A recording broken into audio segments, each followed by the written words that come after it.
Continuamos con su programa Visión RDN. Recuerden suscribirse a nuestro canal. Señores, hoy tenemos también aquí una aura muy positiva de Dios, porque Dios es el más grande y todo el mundo tiene que entenderlo. Hoy tenemos una invitada muy especial, la cual hemos convocado para que nos narre parte de su historia y usted se puede identificar con ella, y es la evangelista Martes. Amén.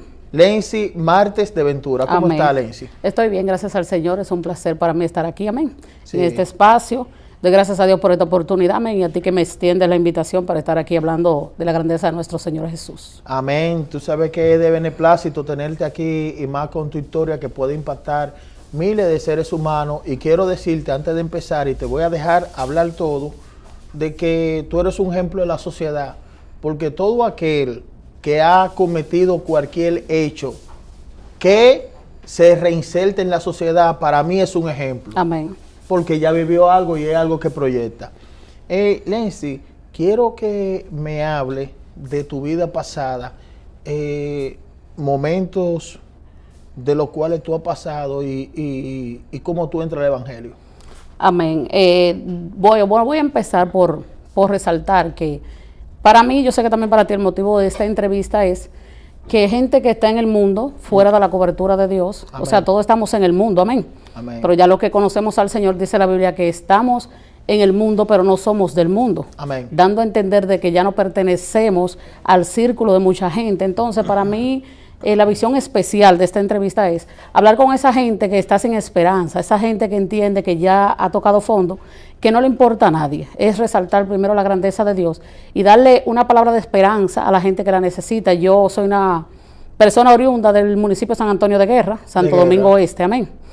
Y yo crecí en una familia normal, aunque crecí fuera de mis padres, porque por cosas de Dios que Dios permitió, mis padres fueron personas un poco irresponsables, para no redundar mucho en esa parte, amén.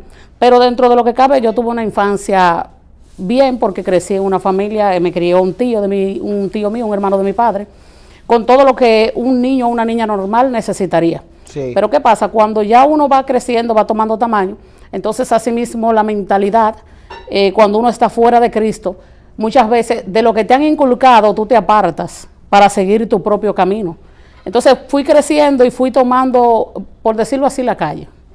Y en ese transcurso de vida, antes de llegar al Señor, ocurrieron muchas cosas en mi vida que me marcaron, para bien, porque la gloria es de Dios y le sirvo a Cristo. Pero todo era un trayecto que Dios tenía definido para mi vida, para que hoy yo estuviese aquí en este lugar. Gloria al Señor. Hablando de la grandeza de Dios, yo andé mucho en la calle, como yo he dicho anteriormente en otras entrevistas que me han hecho, y realmente no me es de beneplácito ese tiempo, porque hay gente que se regocija. Todavía ya Dios lo cambia y ellos se mantienen como con un regocijo de donde vienen. Yo no, yo me regocijo por lo que Dios ha hecho en mí. Yo estuve en las calles, por decirlo así, yo toqué fondo en el mundo, porque yo hice cosas que las cuales hoy yo se la doy de ejemplo a otros para que entiendan que aunque tú estés en un camino que tú entiendas que es correcto, no es el correcto. Sí. Porque cuando nosotros caminamos de espaldas a Dios, entonces nosotros no estamos haciendo lo que Dios le agrada. Yo me llegué a un tiempo de que cuando empecé a coger la calle, por decirlo así, antes de tener hijos yo andaba en la calle porque me gustaba, pero luego de que ya yo tuve hijos, entonces tuve que incurrir en ciertas cosas, tener ciertas faltas como mujer, como ser humano, que me llevaron ya cuando yo tenía hijos por una obligación. Y tú no puedes resaltar un ejemplo, una falta que tú en ese momento entendías que eras grave, pero que ya gracias a Dios tú estás en buen camino. La gloria es de Dios. Sí, mira, Lara, yo en el trayecto mientras estuve fuera de Cristo, yo tuve muchas faltas que hoy la gloria es del Señor, Dios ha corregido en mi vida. Entonces yo en este momento yo quiero hablar con esas, por ejemplo, con esas mujeres que están en el mundo. Porque para nadie es un secreto que la gente que vive sumergido en las drogas, en la prostitución, es menospreciada. Entonces yo como sierva de Dios hoy, yo entiendo que mi misión es darle un mensaje de aliento a esa gente. Sí. Porque en el lugar que hay muchas mujeres hoy prostituyéndose, yo estuve en aquel lugar y no encontré una mano amiga que me dijera, mira, Cristo te ama y quiere cambiarte. Entonces estamos viviendo en un tiempo donde estamos golpeando los que nos golpeaban a nosotros cuando estábamos en el mundo. Y se trata de que si tú tienes una condición, la cual yo ya conozco, Amén. Yo tengo que darte una mano amiga, que tú entiendas que Dios te ama. Mira, yo fui una mujer, llegué a prostituirme en un determinado momento. No te voy a decir que fue algo que yo decidí, pero me llegó el momento porque yo tenía niños pequeños que no tenía cómo sustentarlo y tuve que caer a la prostitución. Sí. Lo digo, no lo voy a decir o no lo digo con orgullo, No, claro. amén, pero sí lo digo con regocijo para que otros entiendan que Cristo cambia. Que cuando el enemigo te hace caer en ciertas circunstancias para mancillarte, para humillarte, Dios tiene un plan para tu vida. Yo llegué a prostituirme, yo fui vendedora de drogas en 2 ocasiones y cosas que verdaderamente marcaron mi vida para responder tu palabra desde el punto de vista hoy ya como una mujer cristiana, que yo no comprendía en aquel momento la venta de drogas. La venta de drogas. Sí, porque yo le envenené la vida a mucha gente, porque la droga es un veneno espiritual, también físico, pero es más espiritual que físico. Entonces eso fue algo que yo cargué por mucho tiempo conmigo, porque yo siempre digo que quien consume droga se daña a sí mismo. Sí. Pero ya yo como distribuidora, ya yo dañaba a más de una persona. Y eso es algo que es penoso, que ya yo en el camino del Señor, la gloria es de Dios. Yo le digo gracias, Señor, porque tú me rescataste. Porque en ese momento yo no entendía el daño que yo le estaba causando a esas personas. Pero son cosas que nos quedan para testimonio, para claro, que otros puedan ver que hay caminos que no podemos tomar. Porque la Biblia dice que hay caminos que al hombre le parecen derechos, pero su final es camino de muerte. Tú sabes algo, tú revelas algo que yo veo que es muy impactante, porque la prostitución, un ejemplo, se puede relacionar con una mujer. Bueno, es una mujer, pero ya cuando tú hablas de el tema de los narcóticos, en ese mundo peligroso, ¿cómo tú te pudiste desenvolver? Porque es un mundo dominado por hombres. Oye, ¿qué pasa, Lara? Hay un punto aquí que hay que resaltar. Sí. Sabemos que todo el que no tiene temor de Dios, hasta cierto punto, es una persona que no le teme a nada. Porque cuando yo comencé la venta de drogas, yo resaltaba en una entrevista anterior que me hicieron que yo empecé a vender drogas, por eso es que hay que tener siempre una integridad. Si tú no vas a tener una integridad, por ejemplo, como inconverso, como impío con Dios, tenla contigo misma. ¿Por qué te digo eso? Porque cuando tú tienes una integridad definida, es muy difícil que alguien te mueva a hacer algo que no sea lo correcto. Sí. Yo comencé las ventas de droga con un hombre serio, porque la persona con la cual yo entré la primera vez a vender droga no era un delincuente, no era un hombre que estaba en un punto, era un hombre serio de trabajo, que trabajaba como cualquier asalariado por un sueldo. Entonces se dio una situación de que esa persona puso a un hermano a vender las drogas. Entonces el hermano también consumía drogas y se consumía las drogas. Entonces él se desencantó porque estaba invirtiendo y no estaba viendo el beneficio. Luego le pasa la venta a un amigo. El amigo hizo lo mismo. Y yo, como era una mujer, la gloria de Dios, muy arretada, que yo no le tenía miedo a nada, yo le dije, bueno, pero para que se esté perdiendo, yo la voy a vender. Pero yo nunca había consumido drogas, yo nunca había vendido drogas. Y de repente yo me fui insertando en ese mundo, y cuando yo vine a ver, ya yo estaba, que yo andaba para donde quiera, cargada de drogas, con mi hijo incluso pequeño. Wow. Yo daba el testimonio de que yo, mi hijo de 6 meses, yo lo metí a la 42, porque de la 42, sí, claro, de Capotillo. La gente la ve peligrosa en este tiempo, pero si tú te fijas en lo que es la 42 hoy, hace 16 años atrás, la 42 sí era peligrosa, porque ahora sí. Tú de repente entras a la 42, claro, hay delincuencia, pero ahora hay más baile, más mueca y más que todo. Y en ese entonces, para que tú veas lo que es no tener temor de Dios, mi hijo más grande tiene 16 años hoy, la gloria es de Dios. Yo me lo llevaba para la 42 y me metía a esos callejones, que todo el que conoce la 42 va a entender sí, lo que claro, estoy hablando. Claro, yo y sé. Mi hijo, para que tú veas lo que el enemigo hace con la gente, por eso hay que tener misericordia en este tiempo.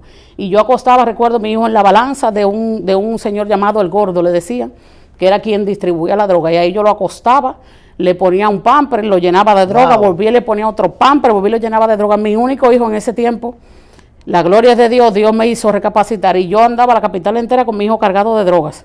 A veces me tocaba montarme en guagua y se me sentaban los policías al lado y solamente me miraban. Yo decía, bueno, la gloria es de Dios. Yo decía, bueno, si me agarró, yo soy capaz de dejar el niño y por ahí mismo. Y todas esas son cosas que uno, cuando no conoce a Dios, cuando uno se sumerge en el mundo, uno pierde el temor. Porque qué gente con 2 dedos de frente, Ariel, de vergüenza, va a tomar un niño de 6 meses, inocente, siendo su propio hijo, y lo va a poner en esas circunstancias. Sí, una circunstancia. Pero todo eso es cuando uno ya se sumerge en el mundo.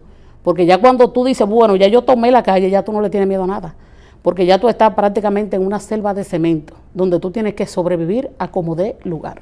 Y en esos momentos donde tú recorriste, que tú andabas con tu niño, tú sabes que cuando se toca ese tema de los narcóticos, uno siempre tiene que andar armado con algo, por lo menos. En ese momento tú llegaste a estar armada. En ese entonces no, porque parte de que era principiante, yo prácticamente jugaba con el peligro.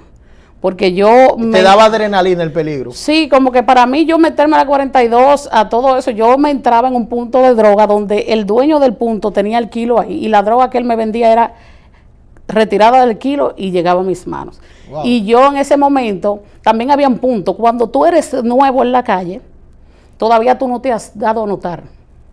Entonces, por ende, tú corres peligro, pero el peligro no es tan alto.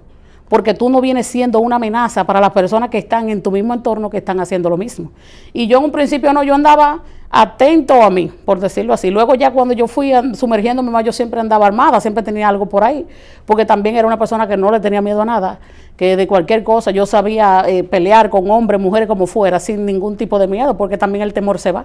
Sí. Porque si tú tienes miedo, entonces tú no vas a permanecer en la calle. Así mismo, dentro de esos menesteres de la calle existe lo que es el jolopeo. ¿Tú sabes el jolopeo? Los meneos, los negocios de la calle, como dice. Correctamente. Entonces, ¿te llegaron alguna vez a jolopear?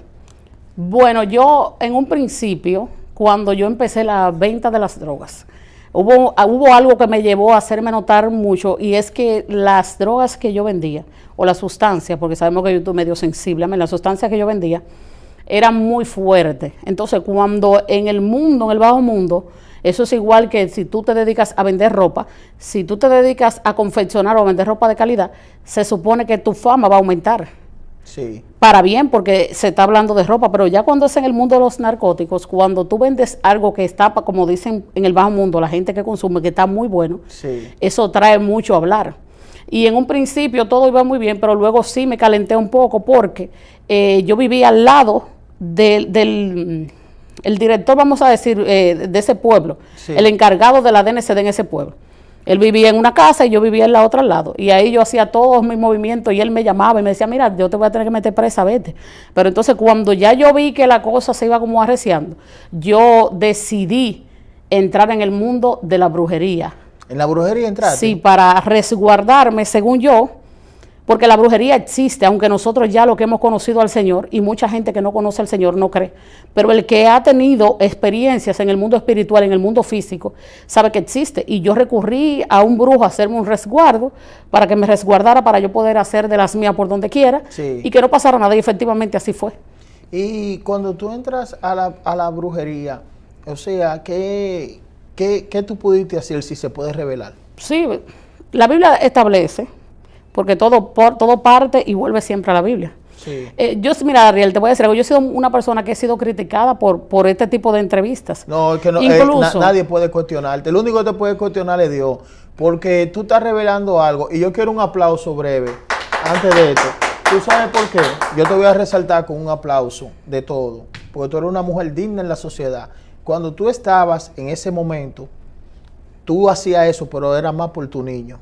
Porque amén, es difícil verse en una situación abandonada, seguro una mujer golpeada, así sola, y es fácil hablar desde afuera. Entonces el testimonio que tú das hoy, te lo digo yo, reconstruye vida. Y continuemos. Yo te decía que he sido criticada por dar mi testimonio. Sí. Porque oye, ¿cuál es el problema? Te voy a citar la Biblia. La Biblia dice, en el Salmo 34:5, que los que miraron a él fueron alumbrados y sus rostros no fueron avergonzados. Amén. Entonces hay un punto, Dios ya cambió mi vida, la gloria es para él, hace unos años, pero hay gente que no ha recibido transformación de parte de Dios. Entonces cuando tú no has sido libre, tú no vas a poder observar lo que Dios hace en la vida de otra gente. Entonces yo di esa entrevista, de la cual tú me hiciste mención, y yo dije que no iba a dar una entrevista más. Amén. Pero Dios trató conmigo y me dio a entender que mi misión es hablar de él, de su grandeza. Claro que sí. De lo que él ha hecho en mi vida, porque hay gente que necesita la palabra. Y yo recuerdo, tomando el tema de la cuestión de la brujería, una misma clienta que consumía fue la que me sugirió que fuera donde un brujo, y yo fui. Un señor haitiano, no sé si vive todavía, porque eso fue en Sabana Grande de Boyá, porque el padre de mis dos hijos es de Sabana Grande de Boyá, de los dos más grandes, y yo vivía allá en ese tiempo. Y yo fui y efectivamente sí me hizo un resguardo que duró muchísimos días. eso es algo tenebroso totalmente, porque cuando ya tú decides hacer un resguardo, o sea, tú le estás diciendo a Satanás, mira, yo te doy la potestad de que sea tú quien me guarde, de que sea tú quien me guíe. Y yo hice un resguardo, recuerdo que duré 7 días que no me bañaba, haciéndome ese resguardo con un sinnúmero de cosas, bebiendo sangre de un gallo negro, porque son cosas que, como te digo, hay mucha gente que habla de que tiene un resguardo y muchas veces ni siquiera conoce lo que tiene. Sí. Porque eso es lo mismo que cuando yo confesé a Cristo como mi único y suficiente Salvador. Amén. Ese día yo le dije al Señor, tú de hoy en adelante vas a cuidar mis pasos. Eso es igual cuando tú te tomas un resguardo tragado, que hay gente que hace muchos esos pactos y hay que tener mucho cuidado. Porque yo recuerdo que yo hice ese resguardo, Ariel, duré todos esos días sin bañarme, me bebí un resguardo tragado y también tenía uno físico. Y yo, hasta que llegué a Cristo, yo fui perseguida por eso. Porque fue un resguardo que se me preparó para cuando el problema, por ejemplo, si allá abajo en el primer piso se iba a armar un problema, eso me ponía a mí a esconderme. Yo podía estar en un lugar y de repente yo salía y me escondía hasta debajo de una cama. Y yo llegué a tener muchos inconvenientes por eso, hasta que Cristo llegó a mi vida y me libertó. Porque la Biblia dice que, y conoceréis la verdad y seréis verdaderamente libres.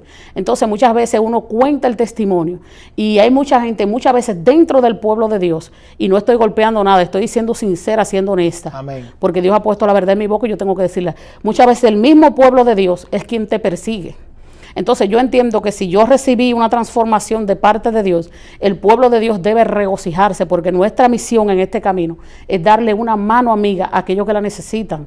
Es decirle a la prostituta, mira, Dios te va a cambiar, porque yo fui prostituta. Incluso yo veo ciertas cosas y mi espíritu se acongoja, porque yo digo que veo a algunas personas atadas, yo digo, pero yo tenía más demonios que esa persona. Yo tenía más pecados que esa persona. Y yo veo personas, todos los pecados ante la presencia de Dios son iguales, pero yo veo gente que mata a otro por ciertas debilidades. Y yo hablaba con mi esposo y le decía que hay gente aquí ya, por ejemplo, ya yo soy una mujer cristiana, yo no puedo golpear a la prostituta. Yo al que vende droga no le puedo decir que se lo va a llevar el diablo, aunque la Biblia establece que todo el que le da la espalda a Dios le espera un infierno, que si Cristo viene y todos no nos arrepentimos, ya hay un lugar de tormento que está reservado, pero yo ya que luego Dios me limpia, yo no puedo golpear lo que me golpeaba en el mundo. Se supone que yo tengo que decirle al que vende droga, mira, deja la droga y ven a Cristo. Claro, porque esa Biblia que tú tienes, tiene relatos, tiene hechos. Y dentro de esos hechos hay hechos malos. Amén. Entonces esos hechos también y esas historias es para que la gente vea y recapacite. Claro. Entonces lo que tú estás relatando, ahí es una historia que tú la viviste. Amén. Y por eso hay que ver ese tipo de relatos. ¿Cuál fue el momento más difícil en esos menesteres? Bueno, lo más difícil. Lo que tú creas que fue algo que ya tú dijiste, wow, ya yo voy a dejar esto, pero tengo miedo, me iba a pasar esto o algo. Bueno, si te soy honesta, yo tuve muchos momentos de tormento en mi vida. Y había momentos en mi vida donde yo me atribulaba. Y yo clamaba a Dios. Y yo le decía, Señor, porque ya cuando llega un momento que aunque tú vives en el mundo y te envuelves en las cosas del mundo, hay un momento que cuando Dios ya determinó de que tú eres de salvación, Ariel, aunque tú no hayas sido cristiano nunca, todo eso que en un momento determinado te refleja un gozo, hay un momento determinado en que es tristeza. Hay un momento determinado en que tú te atribulas. Y yo recuerdo que yo siempre le clamaba a Dios.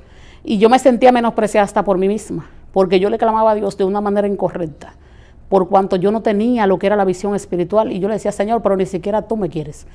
Pero yo, el momento donde yo entendí que yo había cruzado ciertos límites, aunque fue bajo una condición. Porque muchas veces la gente va a ver desde su punto de vista. Y te va a decir a ti, no tener comida para un hijo no es motivo para prostituirse. Sí lo es. Sí lo es, porque cuando tú tienes un hijo que depende de ti, inocente, que tú no le puedes decir no hay, que aunque tiene sus padres vivos, vamos a poner hablando de 2 o 3 niños, tú no puedes contar con ellos, la historia es otra. Cuando yo vi que yo tuve que prostituirme, porque yo tenía 3 hijos, los 2 más grandes, hijos de un hombre serio, porque todo el mundo tiene altas y bajas. Aún la persona más correcta hay un determinado momento en que actúa como cualquier persona común. Y un pequeño que siempre ha sido mi responsabilidad. Cuando yo tuve que tocar fondo y estar en los cabarets, como se le llama, entonces yo me sumergí más en el mundo porque yo entendía que yo no tenía esperanza. Porque toda mi familia vive en el mismo pueblo, pero yo siempre me acostumbré a hacerme responsable de mis actos. Y siempre comprendí que lo más valioso que Dios me había dado eran mis hijos y que yo tenía que velar por ellos. Y cuando ya yo me vi en el mundo de los cabarets, entonces ahí yo toqué fondo. Amén. Toqué fondo y entendí que yo tenía que darle un cambio a mi vida, pero no era en mi tiempo, era en el tiempo de Dios. Amén, el tiempo de Dios perfecto. Bueno, el tiempo ha llegado, pero tú sabes que te vamos a estar invitando, sabes que este programa tiene la puerta abierta y sé que miles de personas se van a identificar contigo. Tú eres una mujer de bien, tienes un bello hogar, un esposo y te deseo lo mejor del mundo. Amén, amén, igual para ti. Muchas gracias por la invitación. Espero que todo el que haya visto esta entrevista o que la vaya a ver, que les sea de edificación y que entiendan que Dios cambia, que Dios restaura y que hay vida en Cristo Jesús. Amén. Amén. Y como siempre le digo, hermano de Dios, hasta la próxima.